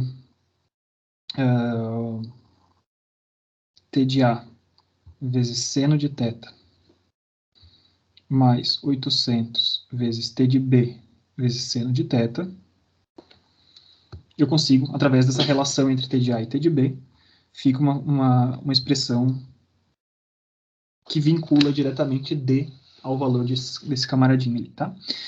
Então, F é de 200, tá? Então, passar o 200 dividindo, eu tenho menos 600 vezes o seno eu vou botar em evidência, tá? Então, esse é seno de beta, seno de θ, desculpa, vezes 600, que 600? 6, né? Desculpa. 6, isso, vezes t de A, e o t de A a gente viu que é t de B vezes 0,9, mais 4 vezes t de B, que foi o que sobrou na hora que eu passei 200 dividido, tá? Então a gente sabe que entre D e seno de θ tem essa relação. Então seno de θ vezes 6 vezes 0,9 mais 4, então eu tenho 9,4 t de B. Então Então isso é bacana, né? A gente já tem uma vinculação. Se eu conseguisse determinar de forma exclusiva um desses camaradas, o outro está diretamente determinado, tá? Como que eu posso achar isso, né? Primeiro eu posso achar quanto é que valem esses t's de b's, né? Eu posso, nesse plano XY mesmo, por exemplo, fazer uma somatória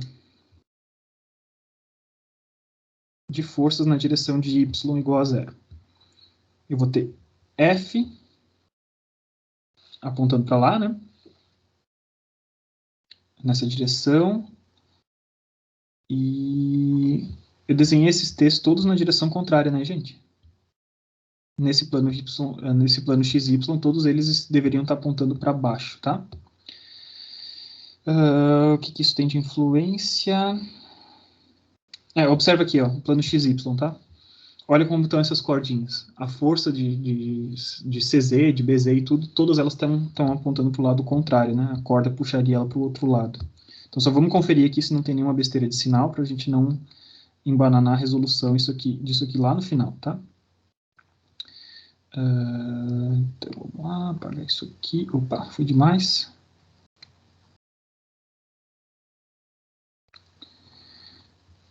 Agora sim.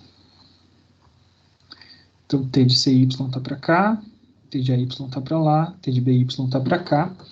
Isso quer dizer que na somatória de momentos ao redor do ponto O, eu troco esse sinal e eu troco aquele sinal.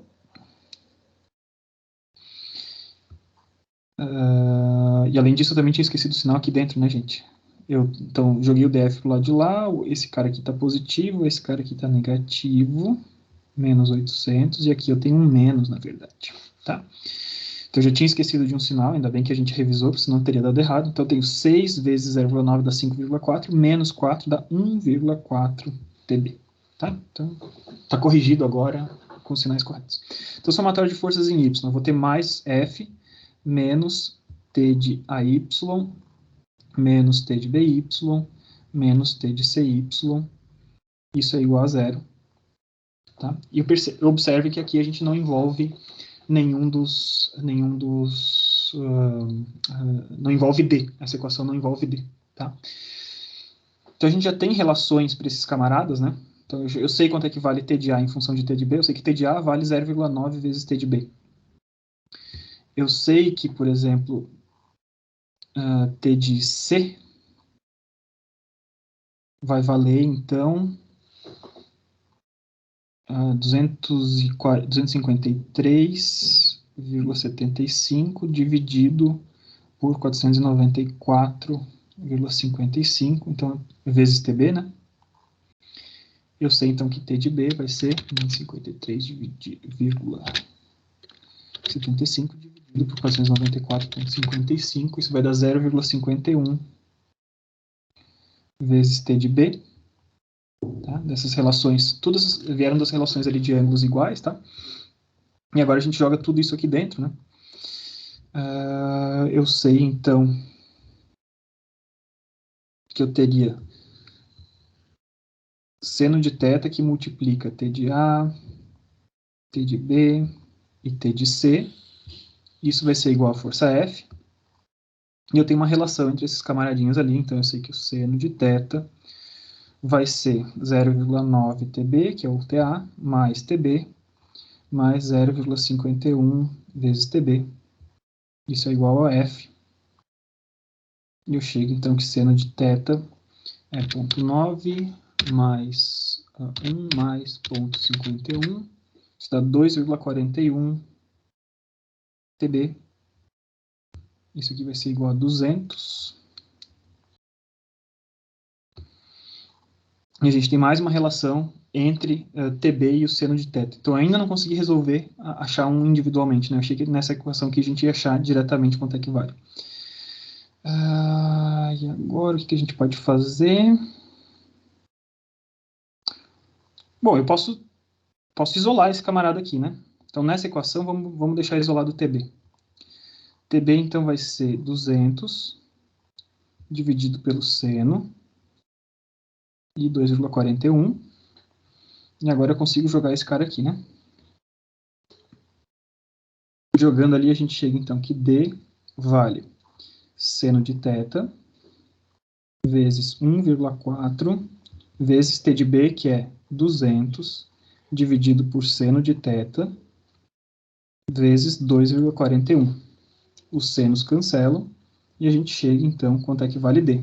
D vale 200 vezes 1,4 dividido por 2,41. D vale 116,2 milímetros. Então, por que eu consegui fazer isso, né? Essa equação aqui de cima era uma equação de momentos. Sempre que a gente pegasse uma equação de momentos, a gente ia misturar as duas coisas, né? Os senos e o D, e a distância D. Essa outra equação aqui é uma equação de forças. Percebe que nela não aparece a letra D. Então, jogando uma dentro da outra, a gente conseguiu cortar as informações de ângulo, né? O seno de θ sumiu desses dois caras, e a gente descobriu, então, quanto é que tem que valer a distância D. Se a gente sabe quanto é que vale a distância D, eu uso essa mesma equação agora, né? Posso voltar para ela, para a versão original dela, e descubro quanto é que vale o seno, né? Então, seno de θ vai ser letra D dividido por 1,4 vezes TB. Ah, mas eu ainda não sei quanto é que vale TB, né? Maldito. Isso pode vir da onde? De onde a gente pode escrever isso?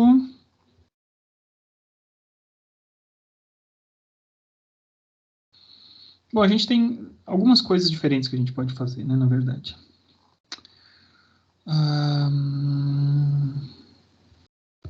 Posso fazer a mesma coisa que eu fiz aqui com somatório de forças em Y, eu posso fazer somatório de forças em Z também, né?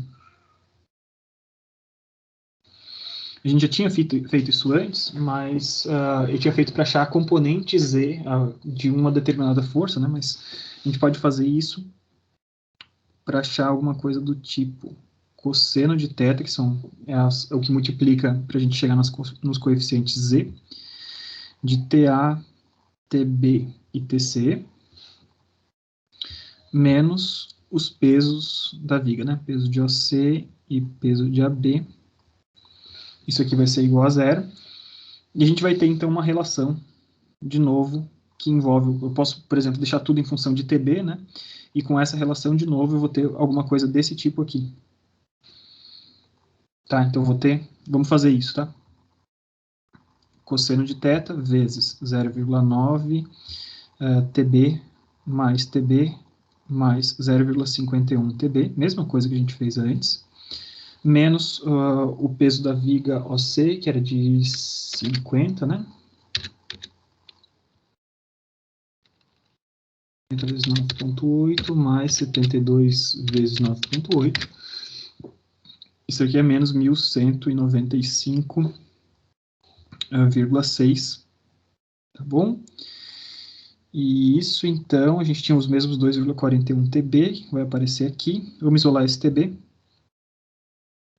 Então, o TB vai ser... isso aqui é igual a zero, né? Então, vai ser 1.195,6 dividido por 2,41 vezes o cosseno de θ. E esses dois TB são iguais agora, tá? Então, o TB de um lado tem que ser igual ao TB do outro, e eu posso igualar esses dois caras, né? Vamos só finalizando esses caras, né? Como TB é igual a ele mesmo. Então, a gente pode escrever que 1.195,6 dividido por 2,41 vezes cosseno de θ vai ser igual a 200 dividido por seno de θ vezes os mesmos 2,41. Então, cortei esses os 2,41 que estão na parte de baixo. E a gente descobre, então, passa esse seno de θ multiplicando para o outro lado. Seno de θ dividido por cosseno de θ vai ser igual a 200 dividido por 1.195,6, tá? E com isso a gente consegue achar que θ vai ser a tangente inversa de 200 dividido por 1.195,6.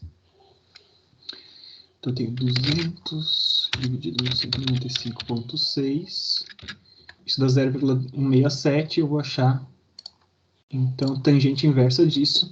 Esse θ vale, então, 9,5 graus.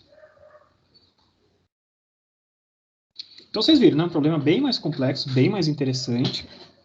Deu bem mais trabalho para a gente resolver, mas a gente conseguiu resolver mais uma vez utilizando planos por planos, tá? Pegamos um plano XY, plano YZ e plano XZ, e com informações desses de relações entre esses caras, né, a gente conseguiu resolver, achar os valores disso, tá? Muito bem, a gente ainda tem um pouquinho de tempo, aí a gente tem mais uns 15 minutos. Eu acho que eu vou tentar resolver mais um, tá? Queria avançar um pouquinho. Queria mostrar para vocês como é que a gente resolve um problema utilizando notação vetorial, mas não um que demorasse tanto. Então, vamos lá. Vou pegar esse cara aqui.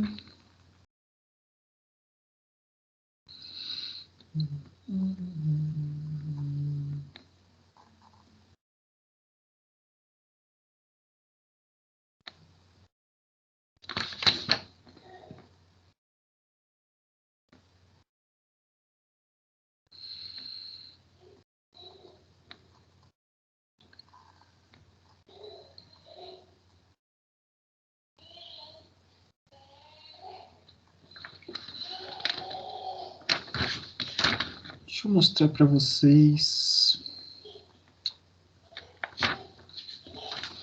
Dos exercícios que eu já tinha resolvido antes, acho que eu não quero pegar um problema muito comprido, senão a gente vai arriscar perder muito tempo, tá?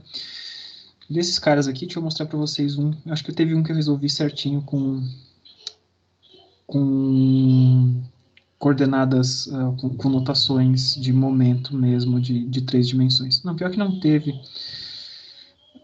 Eu só peguei uma equação de momento, efetivamente. Então vamos voltar lá na nossa aula mesmo, vamos fazer um do zero, dane-se se a gente passar um pouquinho do horário, o pessoal da disciplina. Eu dou uma outra disciplina agora de geometria analítica, né? O pessoal espera um pouquinho. Então vamos lá. Vamos resolver o seguinte problema, problema 382. Acho que não vai demorar tanto assim. Eu vou mostrar no problema 382, por mais que a gente talvez consiga resolver ele de forma tranquila através de planos, mais uma vez, né? Vamos tentar fazer ele através de uma notação vetorial, para a gente mostrar como é que essas coisas ficam, tá? Então é o seguinte, eu tenho um poste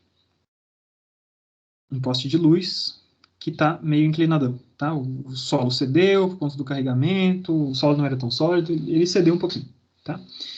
E ele forma, então, um ângulozinho. Aqui está desenhado bem exagerado, tá? Só para a gente enxergar. Ele forma um ângulo de 5 graus com a vertical, que a gente chama de eixo Z aqui. E ele está, então, tem um fio, né, sustentando ele. Ele está sustentando o fio, desculpa, tá? E esse fio, X, Y, esse fio está num plano que é paralelo a esse plano XZ. Tá? Então tem esse plano XZ que está aqui. Imagina que eu tenho um outro plano um pouquinho deslocado para cá. E esse fio, então, faz uma forcinha. Faz uma força. Minha mão está numa posição meio ruim aqui, tá? Então tem a tração desse cabo que está no plano paralelo ao plano XZ. Tá bom? Denotando dessa forma assim. Esse cara faz 5 graus com relação à vertical, mas ele não está... a gente tem que definir, precisa de mais um ângulo para definir onde que esse cara tá formando, né? Então, se eu pegar esse pontinho aqui para baixo, tá? Ele está seguindo o plano que contém esse poste, tá? Num ângulo de 30 graus com relação ao plano XZ. Então, tem o plano XZ, paralelo ao plano XZ eu tenho essa força T aplicada, e esse poste, então, está levemente inclinado, ele está num plano que está a 30 graus, no plano vertical aí que está a 30 graus desse camaradinho ali. O que a gente sabe desse poste? O poste tem 9 metros de comprimento, tá bom? Então, comprimento do poste, vamos botar P simplesmente para não ficar escrevendo muita coisa, né? Comprimento do poste de 9 metros. A gente tem a massa linear desse poste, tá? A massa do poste é de 25 kg por metro. Ele é um poste uniforme, então a gente pode botar esse cara no meio, tá? A força no meio. A tensão no cabo, por conta do peso da linha elétrica, é de 900 newtons. E a gente quer saber quais são as reações, tá? Nossa pergunta, reações em O, a base. Professor, Pois não. só para entender aqui, o ponto T, ele está paralelo ao ponto XZ? O ponto T, deixa eu mostrar aqui para vocês. Esse ponto T, é que não é o ponto T, né? É a força T. Essa força T, ela mora num plano. Imagina que você tem um plano aqui, paralelo a esse plano XZ. Tá? E essa força T está nesse plano aqui. Entendi. Tá. O plano está lá e essa força está ali. Tá? Basicamente, o que a gente está dizendo é que ela não tem componente na direção de Y. É só isso que a gente está dizendo. Tá? Beleza. Obrigado. Não. E esse cabo aqui, então, ele faz, com relação com a horizontal, né? Ele faz, por conta do peso desse cabo... Opa, o que aconteceu aqui? Ele faz 15 graus. Tá bom? Então a gente pode começar já decompondo essa força, né? Porque daí já nos ajuda, a gente já tem as componentes nos planos corretos e tudo. Na verdade, o que eu vou buscar, eu vou mostrar para vocês como que a gente resolve isso usando notação vetorial. Eu peguei um probleminha mais curto para a gente ter tempo de acabar agora. E para eu fazer isso, então eu preciso das notações vetoriais dessa linha, né? Que descreve o ponto O até o ponto de cima. Vamos chamar esse cara aqui de ponto A, tá no próprio problema, tá? Ponto A. Vou descrever a força do cabo em formato vetorial, vou descrever o peso em formato vetorial e esse braço de alavanca ali em formato vetorial também. E a gente simplesmente vai fazer a somatória desses caras em vetorial e a gente vai ver o que dá, beleza? Então, o que pode aparecer, né? O solo é um engaste, certo? Então, no solo, a gente pode aparecer reações em todas as direções, tá? ROY, ROX e ROZ.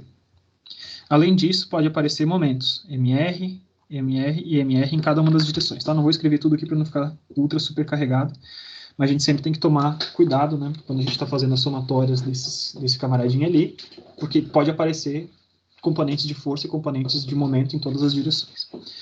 Então, vamos lá. Vamos descrever vetorialmente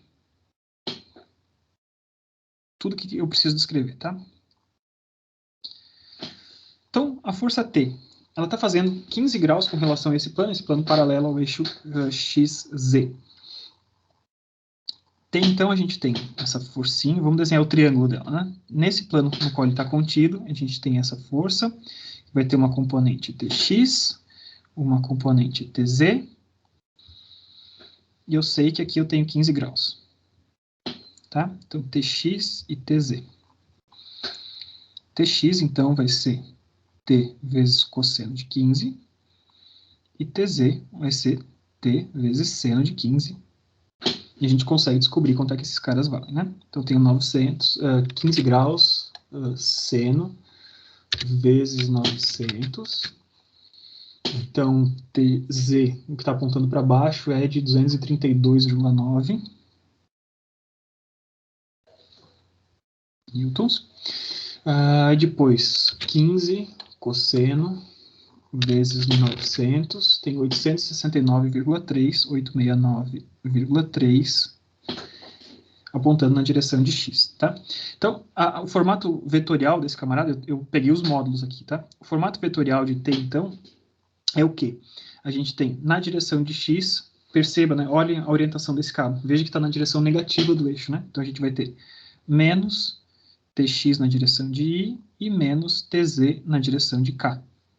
Tá? Isso aqui, então, vai ser menos 869,3 na direção de I e menos 232,5, ou 9, né? 9, desculpa, na direção de K. Tá? Então, tenho primeira descrição vetorial da tração. Em seguida, peso do poste. Tá? Peso do poste, a gente vai pegar a massa total, que vai ser, vou botar um M barra ali, tá? Que é a massa linear. Não sei se é a notação mais elegante, mas vamos botar agora, tá? Então vai ser o M barra do poste vezes o comprimento desse poste. Então eu tenho 9 vezes 25 quilos, dá 225 quilogramas no total. O peso do poste, então vai ser a massa total vezes a gravidade. Então isso aqui vezes 9,8. Isso aqui vai me dar 2.205 newtons. E, em termos vetoriais, WP vai ser, então, menos 2.205 newtons na direção de K. Bom, K positivo está para cima, o peso está apontando para baixo, então, vetorial está aqui, direção de K. Em seguida, a gente precisa descrever vetorialmente os braços de alavanca, né? Eu estou fazendo sempre com relação ao ponto O, então eu vou descrever ainda, né? Estou nessa parte de descrição vetorial, vamos descrever, então, a seção OA. Então, a gente tem que ver, né? Eu vou ter que desenhar o poste agora, tá? Então, eu tenho 9 metros entre o ponto O e o ponto A. E esse cara, então, vai ter uma parcela que está na direção de X, outra parcela que está na direção de Y e outra parcela que está na direção de Z, tá? Então, a gente vai ter basicamente o quê? Esse camaradinho aqui na direção de Z. Esse camaradinho ali na direção de Y e esse camaradinho na direção de X. Tá? Acho que vocês conseguem imaginar, né? Imagine aqui que eu tenho o eixo X está aqui, me desloquei um pouquinho de X na direção negativa, um pouquinho de Y na direção negativa e um pouquinho de Z na direção positiva. Tá? Estou desenhando esses caras. Como todos esses eixos X, Y e Z são perpendiculares uns com relação aos outros, né? A gente consegue expressões meio que fechadas por ele, meio que um Pitágoras bombadão, né? Então, 9 ao quadrado vai ser a componente x ao quadrado mais a componente y ao quadrado mais a componente z ao quadrado. Posso utilizar isso, mas eu tenho que descobrir antes algumas coisas individuais que eu posso utilizar, né? Então, aqui, vamos olhar a trigonometria, né? Aqui eu tenho 30 graus e aqui eu tenho 5 graus, tá? Então, como eu tenho 5 graus, eu sei que a coordenada z, como é que podemos chamar isso? Vamos chamar a coordenada z do ponto A, tá? Dessa forma. Vai ser o quê? 9 é a hipotenusa, e eu quero saber quanto é que vale o cateto que está colado aqui, né? Esse carinha aqui, tá? Então, eu sei que cosseno de 5 graus vezes 9 vai ser A de Z. Então, vamos lá. 5 graus, cosseno, vezes 9. Isso vai dar 8,966. Tá? Então, achei quanto é que vale isso. Se eu utilizar o seno, eu descubro quanto é que ele vale na direção XY, né? Esse carinha aqui é o comprimento na direção XY. É a hipotenusa da projeção sobre o plano XY. Então, tenho 5 vezes seno vezes 9.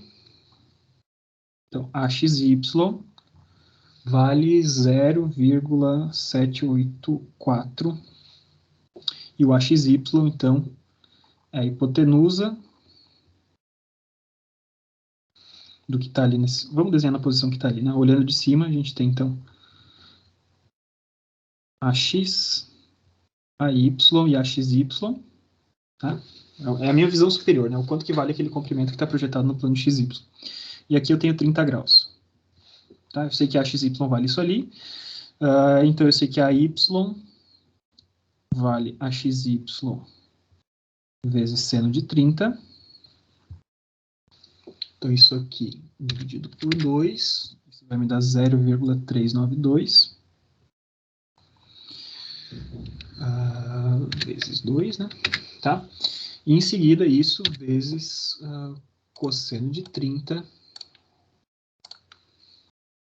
AX vai ser AXY vezes cosseno de 30.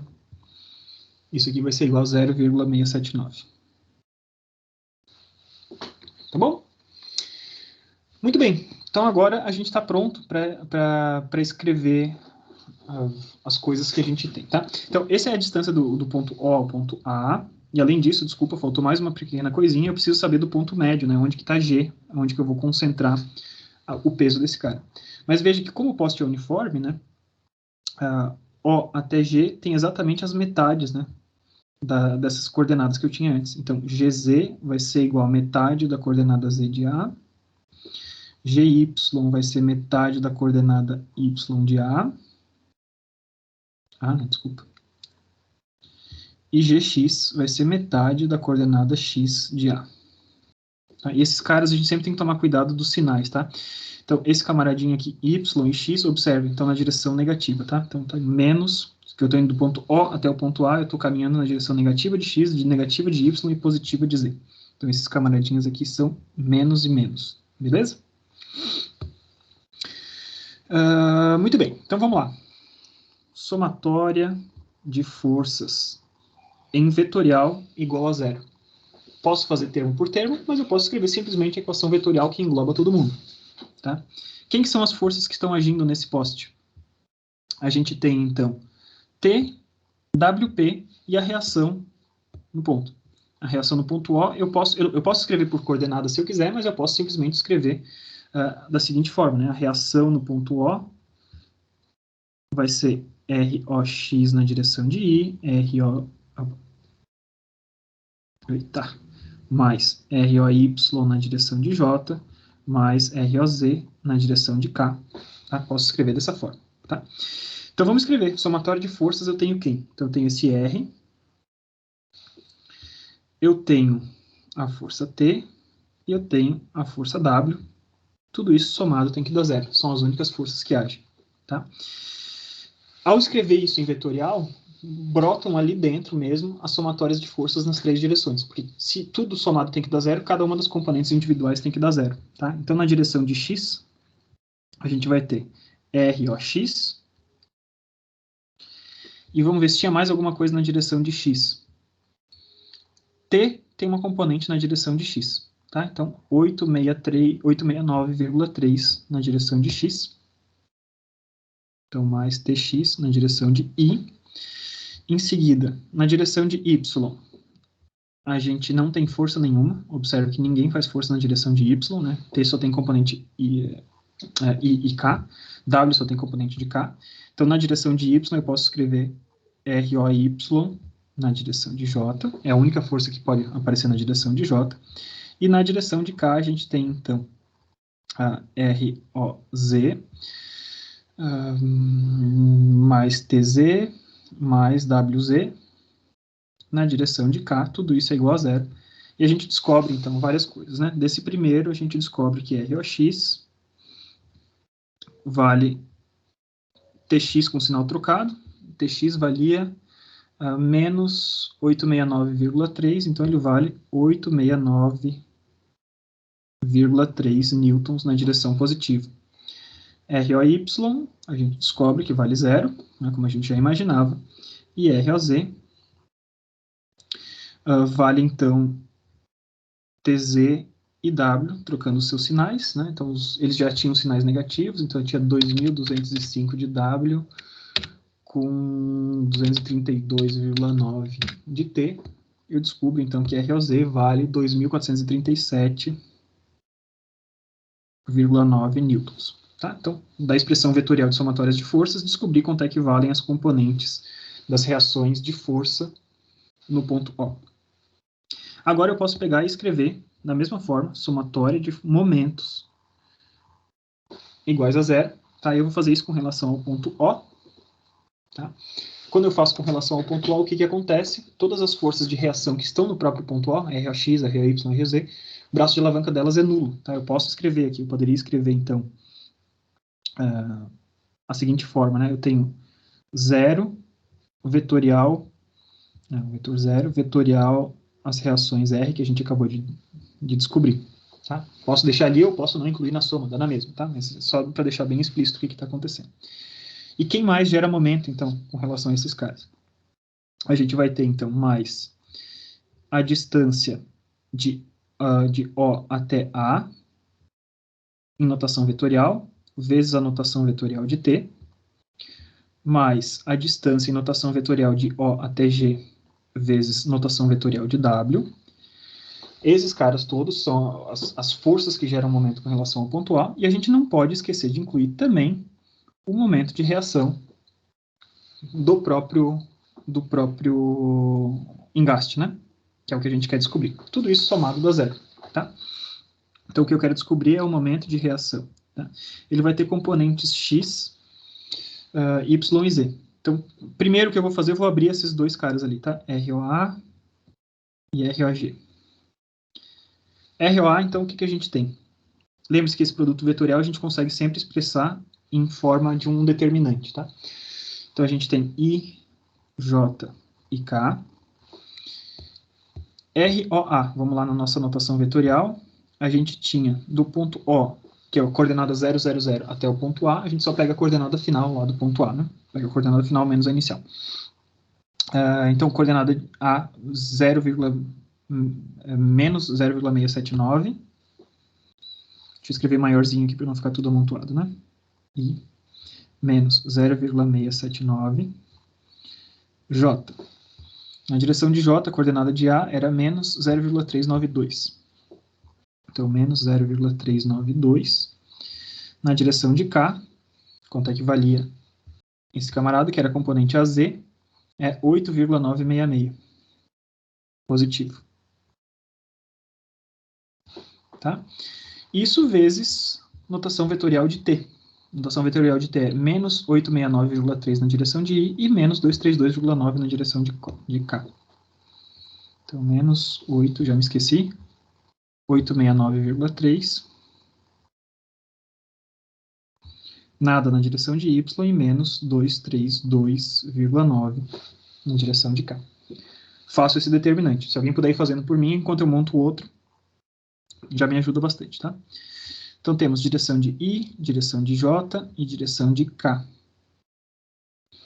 ROG, distância entre o ponto O e G, que são simplesmente as coordenadas, as metades das outras coordenadas que a gente tinha, tá? Então, eu tenho ponto 679 dividido por 2 dá 0,339. Ponto 392 dividido por 2 dá menos 0,196.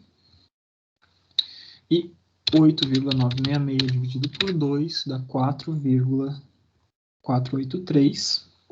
Isso multiplicado pelo peso, que não tem componente x, não tem componente y, e na direção de z tem 2.205.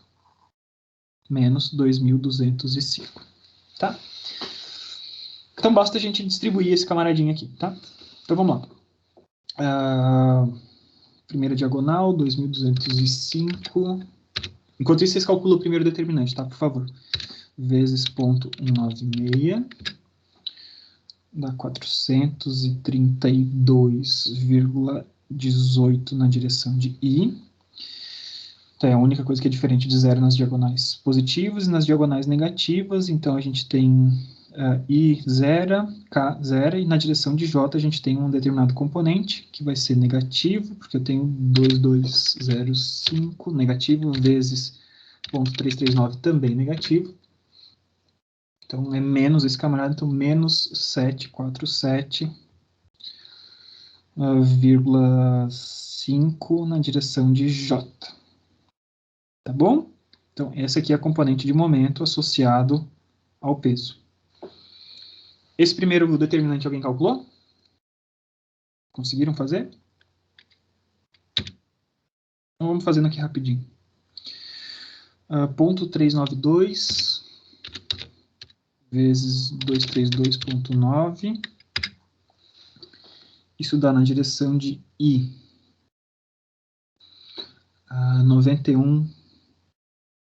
91,29, positivo na direção de I. Depois, direção de J. A gente vai ter dois termos, né? Então, um termo vai ser 8,966 vezes 869,3. Tá? Isso vai dar um número gigante, né? Então, menos 7794,1. Esse ponto 1, né? Não vamos nos preocupar, o número que vale 7.000 e tantos. Esse não é esse ponto 1 que vai fazer grandes diferenças, tá? E em seguida, a gente vai ter menos de novo, 232,9 vezes 0,679, então menos 158,1, isso na direção de J. E em seguida, na direção de K, diagonal principal, esse com aqueles dois dá 0, e daí na outra vai dar menos 0,392 vezes 869,3. Vai dar 340,77 na direção de K, tá? Então, se eu não fiz nenhum erro no cálculo manual, é isso aqui que temos. Então, o que nos sobrou? A gente sabe, na direção de I, a gente vai ter a componente do momento reativo na direção de X, com quem?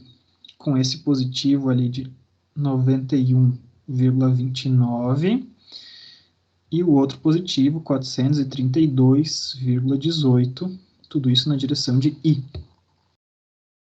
Mais, na direção de J, eu vou ter a componente Y desse momento reativo, e direção de J a gente vai ter, então, menos 7794,1, menos 158,1, menos 747,5. Eu só tenho que tomar cuidado com uma pequena coisa, né? Eu não isolei ainda de lado, tá? Então, tá tudo... Eu estou importando certinho com os mesmos valores, né? E a gente, ao descobrir os valores de MRY e MRX, eu tenho que tomar sempre cuidado com esse sinal, tá? E, finalmente, com relação a K, a gente tem, então, mais MRZ menos 340,77 na direção de K. E tudo isso, para essa estrutura estar parada, tem que ser igual a zero. Tá? Dessa equação, que é vetorial, a gente descobre os valores de MRX, MRY e MRZ. Então, a MRX vai ser 432,18 com 91,29, sinal trocado, menos 523,5, mais ou menos, Newton-metro. MRY vale 7794,1, 158,1, 747,5. Esse cara vale positivo 8.699,7 Newton-metro. E, finalmente, MRZ, só trocar o sinal, isso aqui vale 340, escrevi direitinho aqui, né, senão depois dá confusão, 340,77 Newton-metro. Então, determinamos quanto é que vale a reação no apoio, utilizando uma notação vetorial. Perceba que a gente não teve que pegar plano, não precisei pegar plano XY, plano XZ, plano YZ e tal. Eu simplesmente encarei o problema como um todo, fiz todas as notações em vetorial, fiz os produtos todos, e com isso a gente resolveu, tá bom? Então, com isso, ficam registradas essas duas formas, né, de resolver problemas, para problemas de diferentes dificuldades. Como eu falei para vocês, eu vou disponibilizar para vocês outros exercícios resolvidos, os primeiros do capítulo, né, para vocês irem construindo aos poucos e tal. E daí, tendo tempo antes de segunda-feira, não garanto, tá? Mas tendo tempo antes de segunda-feira, eu ainda resolvo alguns um pouco mais complicados e ponho também à disposição de vocês. Eventualmente, vou selecionar um problema e resolver das duas formas, resolvendo apenas por planos e apenas por notação vetorial, e daí vocês decidem o que vocês preferem e tal. Sempre é possível fazer as duas coisas, tá? Mas alguns problemas são mais simples de resolver de uma forma do que de outra. Enquanto isso, façam os exercícios da lista que eu passei para vocês essa semana. Tirem dúvidas comigo, tá? Na aula de segunda-feira, por questão do planejamento até o final do semestre, eu não vou poder revisar mais uma vez esse tema, tá? Na aula de segunda-feira a gente já entra num tema novo, apesar da disciplina, da prova de vocês a respeito dessa matéria agora ser na quinta da semana que vem. Isso dá uns dias a mais para vocês tirarem dúvidas, mas a aula especificamente da segunda-feira, matéria nova sobre outras partes, outras coisas, tá? Ainda não decidi se eu vou primeiro falar sobre treliças e estruturas ou se eu vou falar sobre tipos especiais de força como atritos e tal. Ainda vou definir. Para a gente fechar 6 horas por semana, gente, né, que é o que a gente tem que ter, desde que o cachiste saiu, eu vou ter que lançar no swap que a gente tem 6 horas por semana. eu vou querer, a partir da semana que vem, nas segundas-feiras eu vou dar 4 aulas direto, tá bom? A gente faz uma pausa no meio para vocês respirarem ali uns minutinhos, mas eu vou dar 4 horas direto a partir das 3h10. Eu sei que vocês têm atendimentos depois, de qualquer forma a aula fica gravada, quem não for no atendimento fica assistindo, mas quem não puder assistir a aula ao vivo vai ter aula gravada. Mas se eu não fizer essas 4 aulas na segunda-feira, eu não vou conseguir vencer todo o conteúdo da disciplina, tá bom? Então, de agora em diante, a gente tem mais umas 5 semanas, se eu não me engano, 5 ou 6 semanas até o final do semestre. Segundas-feiras, a gente tem um bloco de 4 horas de aula a partir das 3h30, tá bom? Então, eu fico aguardando as dúvidas de vocês, me escrevam, tá? Às vezes eu não consigo responder exatamente na hora, mas todo dia eu respondo coisas no Teams, não vai ficar muito tempo sem resposta, não. Então eu vou saindo porque eu tenho que entrar em outra aula. Tenho mais 4 horas de aula hoje. Se quiserem assistir aí a aula de autovalores e autovetores, estão convidados. Se não, se já passaram na disciplina, vão curtir, vão estudar, vão fazer alguma coisa. Valeu pela atenção de vocês, gente. Vou salvando aqui o arquivo e já põe no chat para vocês. Obrigado, viu? Professor, Pois não, diga, Wesley. uma dúvida. Então vai ser 3 listas, né? Lista de exercício de movimento retilíneo, o curvilíneo plano e essa que você passou na terça, né? Não, essa é a quarta, né? Já. A primeira a gente teve as revisões de vetores, depois a gente teve movimento plano, depois movimento em 2 dimensões, né? Cinemática bidimensional e tridimensional e tal. E depois, agora essa foi a quarta lista que eu passei para vocês de estática. Tá, perfeito. Tá bom? E daí depois vai ter mais das outras partes da matéria, né? Mas, assim, até agora foram 4 listas. Certo? Beleza, obrigado, professor. Valeu, gente. Muito obrigado pela atenção.